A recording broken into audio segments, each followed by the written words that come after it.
So yun yung mga pamangking ko guys. Tumulong na rin sila kay Tito. Tama din. Okay, let's go.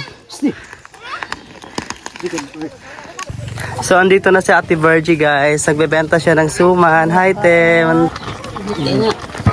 Mix lang. Mimix lang natin ito. Hello po, magandang umaga. So yan guys, good morning sa lahat. Andito ako ngayon sa bahay na Ate Grace. Galing ako doon kila Sarah, then gumising ako ng umaga. Then sinek ko dito sa ate kasi nga kagabi guys, sobrang lakas ng ulan and then ang lakas ng hangin. Sinek ko sila kasi baka kasi pa rin yung bubong nila. Sobrang lakas talaga ng hangin kagabi at saka yung ulan. So nagpunta talaga ako dito ng maaga kung ano yung kalagayan nila dito. And of course, andito rin si Mama. So dahil good morning pa ngayon and ayun, magkakape tayo. And tutulungan natin si Ate Grace. At nagpabili rin ako ng suman. May mag-deliver dito mamaya ng suman. So yun guys, samahan niyo ako. So ayan si Ate Grace guys. Gumawa na siya ng apoy. Kasi nga magkakape daw kami. And nandito naman kasi si Mama. So magkakape din muna si Mama bago uwi dun sa baba. Kumusta yung tulog nyo dito kagabi? Hirap kasi lakas ng ulan. Buti din nilipad yung bubong nyo. Hindi, pero pumasok yung ano yung... Tubig? Hindi, yung ano, ng talisik ng ulan kasi manipis yung kalakak ba? Like, oo. Manipis yung ganto nila guys. Kaya pumasok yung talsik ng ulan. Ito kasi yung inaano ko guys oh. Nag-aalala ko dito. Kasi pag sobrang lakas ng hangin, baka kasi liparin. Pag liparin yan siya, so ayun, magkakos talaga ng ano. Mawawala yung bubong nila. Kaya nag-aga ako magpunta dito, i-check kayo para baka kasi ano nangyari sa inyo dito. Asan si Mama? Sa loob. So guys, pasok tayo dito sa loob. And ayan, dito si Mother. Kumusta yung tulog gabi, Mother? Nahadlok gani ko, Okay. Kaya sa libo. Ha? So kayo? Imong habol, imong libutan dire. Nabasa? Kung ikuha. Basa? Wala, yamog lang. So yun, dito yung... Kusukain ula ka, hangin. Pag sobrang lakas ng ulan guys, so bali talaga mababasa. So is papasok yung tubig, yung tawag nun yung talsik ng ulan. Kasi nga manipis lang yung ganto, yung kalakat nga. So ayan sila Mother. Nagkape na mo? Nagkape na mo? So magkakape muna kami guys. And si Ate Jojo andito rin. Hi! Hi! Ayan.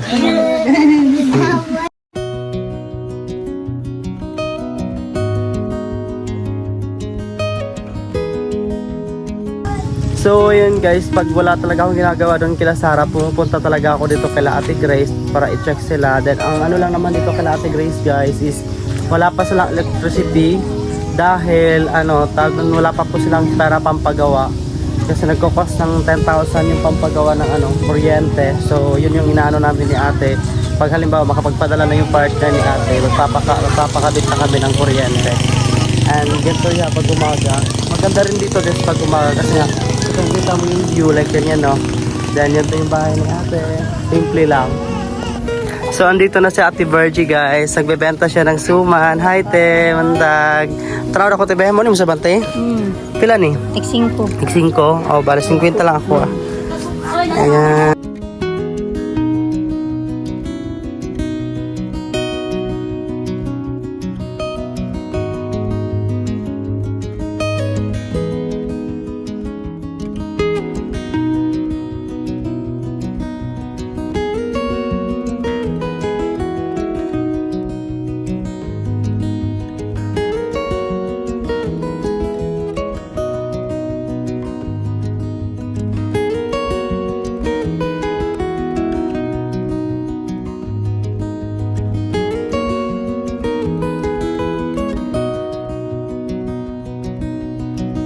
So yun guys, ito yung plan ko. Halimbawa pag nakapag-ano na po talaga ako, I mean na-earn na ako, malaki yung earn ko sa susunod. Yung gagawin ko is magpapatayo ako ng maliit na lamesa dito at saka upuan.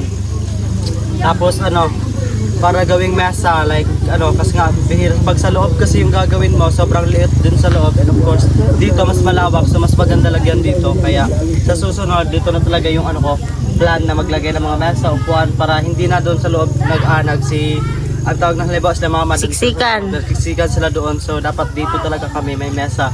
Yung lang dito pag umuulan sobrang putik talaga. Pero pag naglagay na tayo dito ng kubo, syempre lalagyan na natin ng tawag ng bubong. So ayun. So ayun guys, pauwi muna kami doon sa baba dahil tawag doon Bababa kami kasi bababa pa din si mama doon. Sasamahan namin si mama kasama sa Ate Grace saka si Ate Joy. Grabe yung dulas ng daanan namin guys. Sobrang lakas kasi ng ulan kahapon. Ay kagabi. So kaya sobrang dulas talaga ng daanan. Grabe.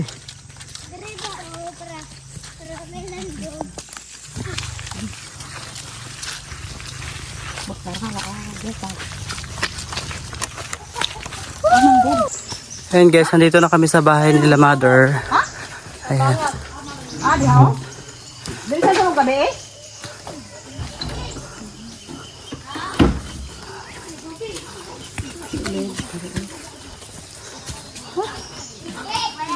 So pupunta muna tayo sa ilo guys dahil maghuhugas tayo ng paa. So, sobrang putik ng paa natin. And nauna na rin sila mama doon saka yung mga bata.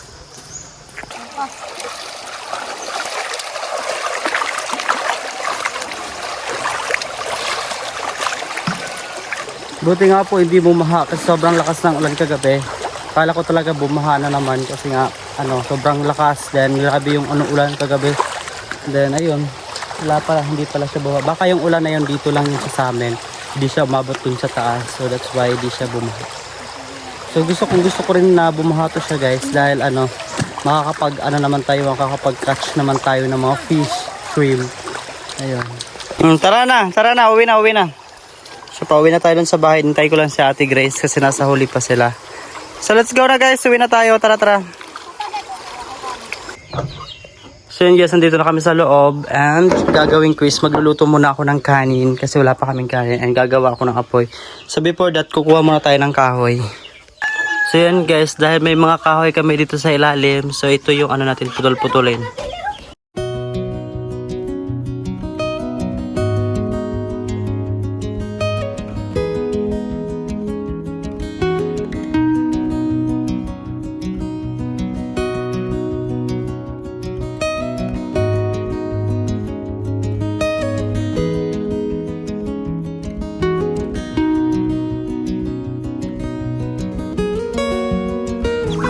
So yun guys, si mother nagpakain ng manok. Yan. Kaso yung pagkain nila is corn rice dahil wala pagpakain, walang taho. Dito na sila nagpakain sa ilalim. Yan.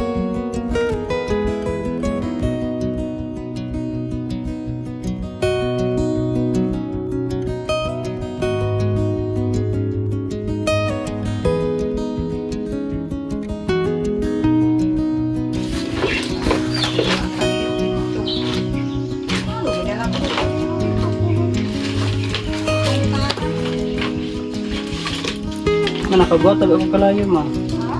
Then guys, nandito si Ate Joy at saka si Ate Grace. Tutulog yung baby. Natulog. So ganyan na kalakas yung apoy natin guys. So maglalagay na tayo ng kaldero.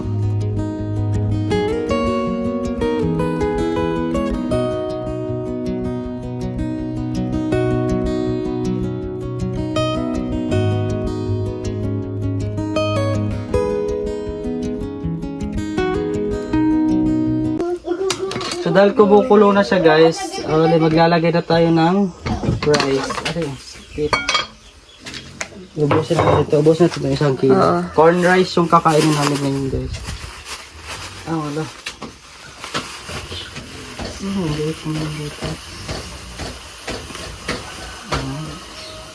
Bali, inubos ko na yung isang kilo guys. Kasi Taghan mo tamkaon. marami kaming kakain. Kaya ako muna pakuluin. Lagagan naman. Ganito yung ka. Buyo ka. Ganito. Mantaklobe. Parang first time ko lang ngayon magluto ng corn rice guys. Usually kasi nagluluto nito si mama. So, Naman na. papakuluin na natin yan. No? Mga 10 minutes. Mga 10 minutes. Ano to? Bakit parang may sumasama na something, rice siya pero buo. So, papakuluin na natin guys. Aray yun. Aray.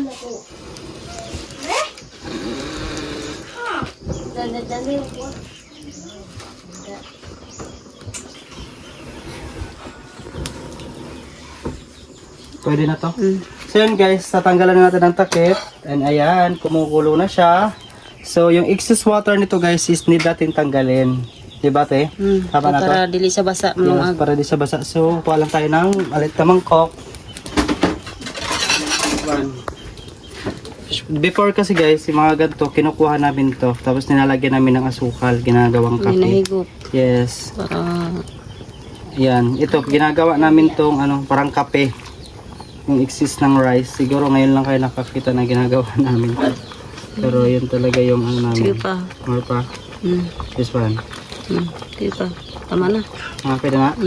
Pare. Sige pa, last na. Okay na? So yan. Wait lang. Ayun. Ilapit mo Ate Grace para makita nila. Tapos gagantuin Mix natin. lang eh. Oh shit. Kaya nga. Mix lang. I-mix lang natin to. Magilid na yung kaldero guys. Sobrang init ang hawakan. Wait lang. Hindi ka pagpapong ng trapo. Lang. Nagdari ang trapo rin lang. Pero gantuin talaga yun siya. Yan guys, so haluin Ito mo. mahulog ka sa kaldero. Tama na na. Tama yung timing kaya yung tama ang tubig. So ganyan lang siya guys. So pwede na yan siya. Wait lang. Ayusin muna natin. Ayan. Ayan, pwede na to. So sayaan natin itong matuyo. Mga 20 minutes or Yes, 20 15. minutes. Ako siya maluto. Takpan and tanggalan natin ng apoy. Yes. Sorry Lord. Yan, dapat ganyan lang. Wala na siyang apoy sa gilid. Para hindi siya masunog. Yan. So ito yung natira kanina na guys, yung sa corn rice. So lalagyan na namin ito ng asukal, then pwede na siyang higupin. Ayan. Asan yung kutsara? Halu-haluin lang natin to. Then pwede natin siyang higupin.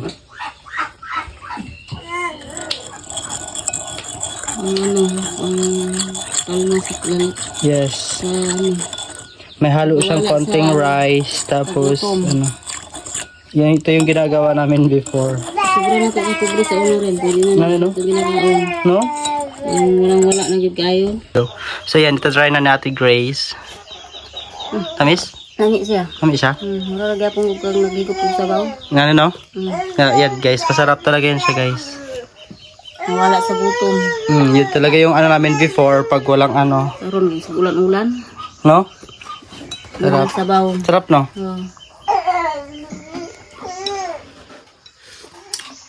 Ang sarap. Nawala sa gutom. Kaya magkurog-kurog na ka ba? Inayin naman gano'n. Kaya gutom na kayo, kaya magkurog-kurog na kayo ka.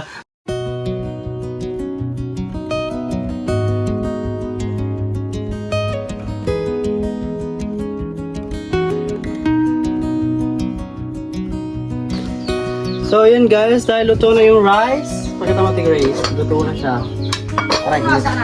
And of course, tatanggalin muna natin dahil dito magluluto siya Ate Grace ng ulam sa kaldero na to. Luto na to guys ha.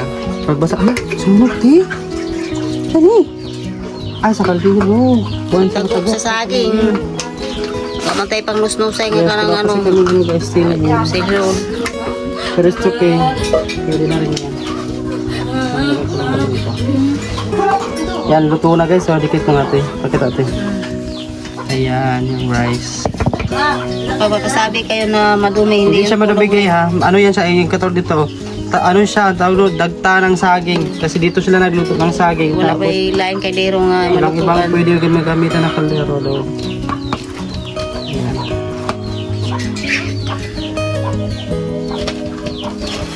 Pilit. Dot.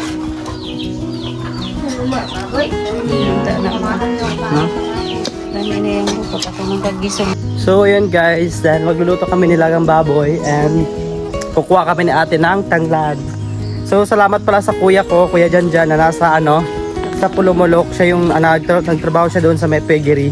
Tapos nagpadala siya sa amin ng mga 3 kilo, no? 2 kilong karning baboy. Right? So yun, may ulam kami ngayong tanghali ni ate. So yun yung lulutuin namin ngayon. So kuha lang tayo ng tanglad.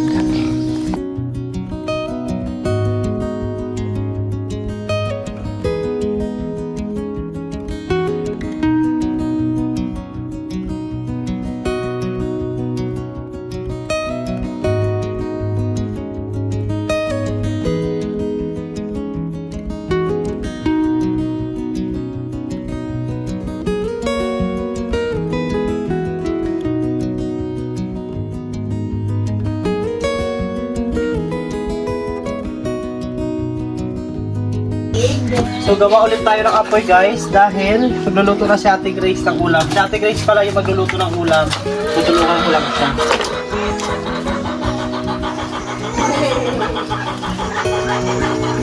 Mabuhi ka, Niti? Oo.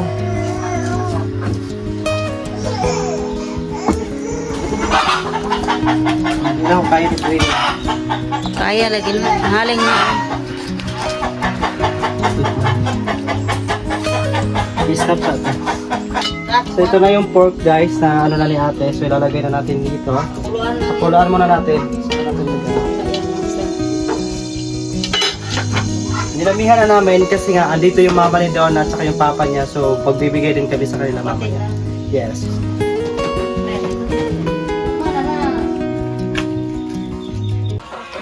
Ayan guys, kumukulo na siya. So tinanggal lang pala ni ate yung unang sabaw nito. Tapos inulit-ulit. So ilalagay na natin yung lemongrass. Then yung Namas. yes, tapos naluwa namin ng mango. Kasi wala kami sinigang. Yes.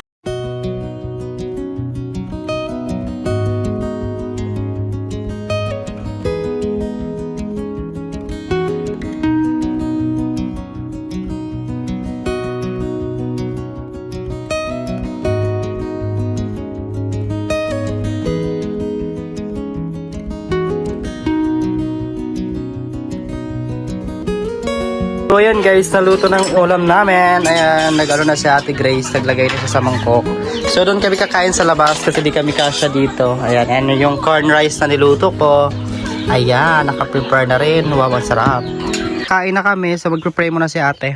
Ilong Diyos, salamat inyong pagkaon. Ikaw mag-bless sa ating kusog kanunay. Salamat inyong panalangin, Lord. Daghan ko nakabot ng mga panalangin. Kung ikaw magabubo ka naman, salamat inyong tanan. Sa ngalan ni Jesus. Amen. Amen. Kain na guys. Ayan na.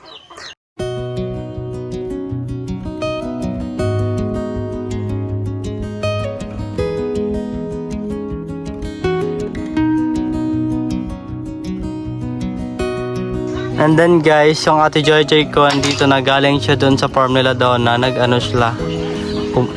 Nag-ano sila ng tawag doon? Ano ng kamote? Yes, ng kabos ng kamote. Nanguha sila ng mango. Hinog na? Giyuyog ninyo? Yun sa niyo? Saka? Ang ganda ko. Plepet niyo ni. Yeah. Yun guys, pumunta ako dito kila Donna dahil magpapahirap daw sila magtanim ng kamote dito banda kila sa yung sinasanla nilang area. So nakuha nila. So kami nagtatanim ng kamoting kahoy. Ay hindi, kamote pala. Guys, magsa-start na kami and this one gantuhin daw siya. So yun, pag magtanim ako ng sarili kong potato, sweet potato, at least ngayon alam ko na kasi ang pagkakaalam ko talaga is patayo siya, pero hindi pala siya patayo, pag ganito pala siya. So if ever man magtanim ulit ako ng potato or sweet potato, at least alam ko na kung paano siya itanim.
So yun guys, nagkanya-kanya na lang kami, isa-isa na lang yung ano namin.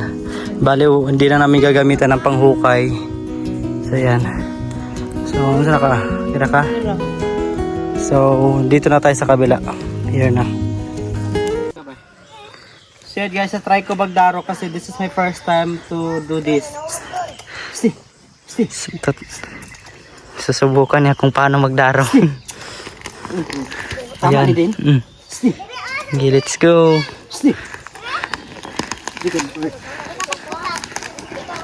Idin? Dira agi sa kilid. Kilid pa niya. Yan, sobrang lambot ng lupa. Din? Gilang. Kailan eh? Pakal rin. So yun guys, may daanan na ako, tingnan nyo.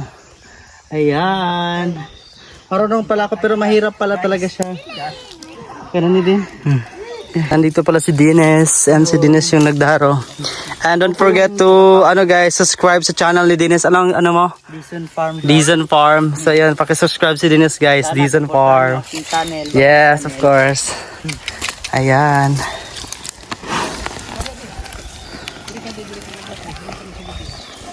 Yung mga bata, ayan na sila. Nagtulong-tulong na lang sila maghakot ng mga ano. Uy, tarungan na ninyo. Saan na ninyo? Dito na ninyo, bata ko. Bebe, tama na. Guys, bumaha na naman yung ilog namin. Ayan, kaso di pa malakas. May hina lang. Hindi ko alam kung lalakas pa ba to. Sabi ako kaligo.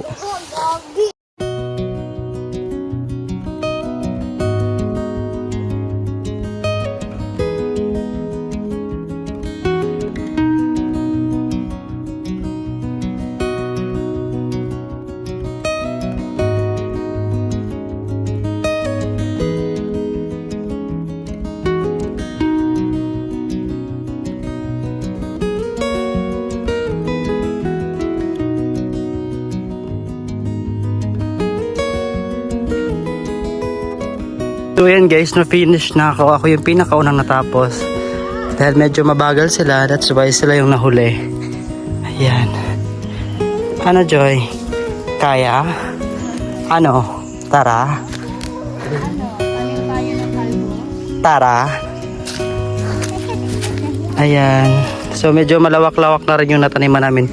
Simula doon, then nag-end dito. Then siguro tomorrow papunta pa yan doon sa taas. Ayan.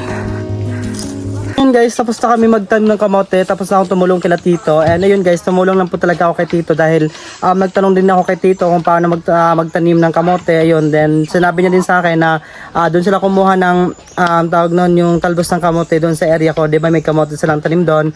Tapos sabi niya sa akin, bukas daw bali tatanggalin na nila yung laman doon, mag-harvest na sila tomorrow. Tapos sabi niya sa akin, pag nag-harvest na daw sila, pag matapos na sila, pwede na daw din ako magtanim kung anong gusto kong itanim. And ayun, nag-usap lang kami, and sabi ko sa kanya, tutulong ako sa kanila pag tanim ng kamote dito. And then doon sa taas, then free na yun, pwede na tayo makapagtanim kung ano yung gusto nating itanim. So yun guys, maraming salamat po sa lahat ng nanood, sa lahat po ng supporter ko. Thank you po sa inyong lahat. And ayun, dito na mag-end yung vlog ko. Thank you po.